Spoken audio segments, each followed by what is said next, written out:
Hello, Ray Phoenix here yet again, and this time it's Crystal Castles on the Atari 2600. I played Crystal Castles once before on an arcade machine, which I already made a video of that many months ago, but this is the Atari 2600 version, which is not as good, but significantly easier.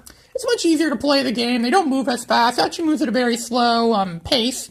A decent pace for maybe if you're a kid or something like that, or some old person that doesn't know much about fast-paced video games, but it's a good way to learn how to play as well. The game that's essentially furry Pac-Man, as a friend describes it to me as. So yes, you play as the bear, and you have to go through castles, and you have to collect crystals and gems and stuff like that. You have to avoid those weird tree people. Yeah, tree people. Those tree people are scary. Yeah, I saw tree people in real life once. Tree people. Yeah, tree people.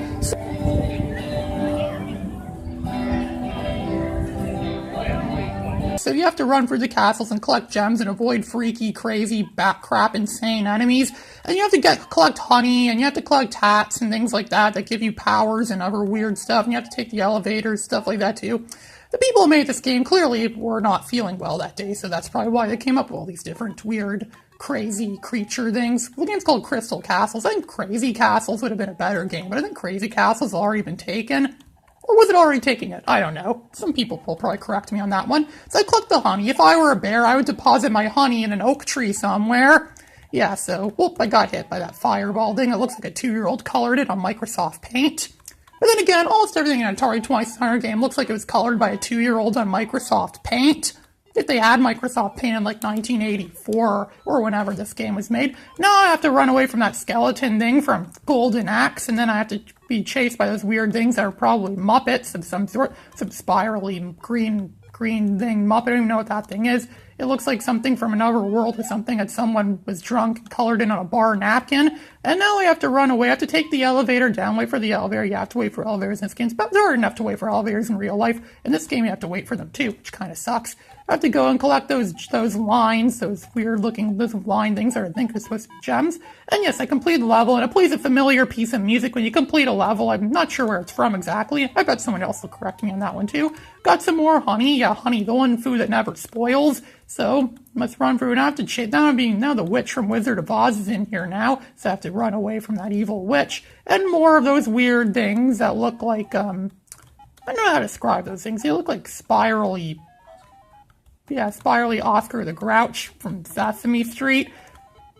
Yeah, this is probably why. The people who made this game probably didn't like Sesame Street, so they probably made this so kids would stop watching Sesame Street, maybe watch something better like Bear in the Big Blue House, which is also Jim Henson, so it kind of wouldn't make much sense why one thing of Jim Henson would try to scare kids away from another thing of Jim Henson, so, yeah, so we have to run away from more tree things and more of those Oscar the Grouches and fireballs. Look like a 2-year-old colored them on Microsoft Paint. I need to get that honey too, because honey increases your score by a significant amount.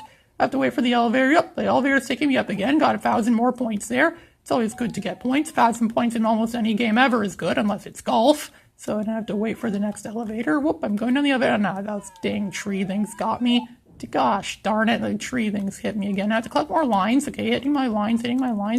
Oh, tree almost hit me. No, the tree didn't hit me. Okay, I'm running around really fast like a maniac. Okay, yay, I got it. Good, I didn't think I'd get out of there alive, but I did. Now it's time for another isometric puzzle. This game kind of is like the Sonic Isometric Blast of its day. Back before Sonic the Hedgehog tried doing that in the mid-90s, this game did it. Bentley Bear is better in isometric view than Sonic the Hedgehog is. Like, come on, Bentley Bear, he's been in this game. This game came out long before Sonic the Hedgehog before they started making 3D games. Maybe they should have taken notes from games like this. Yeah, the Atari 2600. Everyone knows the Atari 2600 was the best 3D gaming system ever made. It's best at isometric gameplay and controls and views and perspectives. I think a lot of people could learn things from watching the Atari 2600 at work. I know I have. Atari 2600 is one of the best gaming systems ever for that very reason. It's a lot better than some of those other systems I played on. It's better than a lot of the new systems we have nowadays. And it's better, and I definitely think this game is better than a bunch of games like Earthbound. Yeah, I think Earthbound's highly overrated. And a lot of people say it's one of the best games ever, but really I don't get it. How did that thing just die? Look, that thing just died on me just right there. How did that happen? I got 500 points for that. It's like the guy just killed himself and I got 500 points for it. I did absolutely nothing at all and I got 500 points. Imagine if people got money for doing nothing at all in real life. Oh, there actually are some jobs like that in real life. It's called being lazy and sitting on your butt all day, just looking at stupid stuff on the internet and making stupid videos on YouTube. Yeah, I know a lot of people probably do that. There's other jobs too that's kind of suck like that too, like being the audio guy at a TV studio. That's a pretty sucky job as well. You literally do nothing at all and you get paid for it. That's the kind of job someone that doesn't care about working would get. Yeah, Chris Chan should get a job like that. I'm sure he would do well in a job like that. Or Sailor Moon Red 1, so he wants to stop making videos where he uses Sailor Moon dolls to talk about stupid crap that no one cares about. Like, hi guys, Sailor Moon here, and I'm going to talk about why getting a job and going to school is all just a big waste of time, because I don't have to pay social insurance number. Well, suck it up, pal. We all have to pay social insurance money. We all have to pay government taxes. We all have to pay everything. Even Bentley Bear probably has to give away a lot of his gems he made to the government for taxes. Everyone hates the tax people. The taxers are probably going to hit on Bentley. You're going to attack Bentley after this for all this money he collected in gems. He's probably a billionaire after this. He's probably worth more than some of the richest people around. Even George Harrison knew that. That's why he wrote the song Tax Man. Because the tax people would come after the Beatles all the time. Because the Beatles were rich. They were bigger than Jesus. Of course they have a lot of money. Yeah, it's that George Harrison. Oh, why did that George Harrison have to die? I bet he would have written more songs like that if he were still alive today, especially if he went through what happens in recent years with taxes and recessions and things like that. But I digress. This game is definitely very fun. It definitely is worth your time to play it. As you probably know, it's definitely worth my time. I'd rather enjoy this game, and the game is over. This is Ray Phoenix signing out.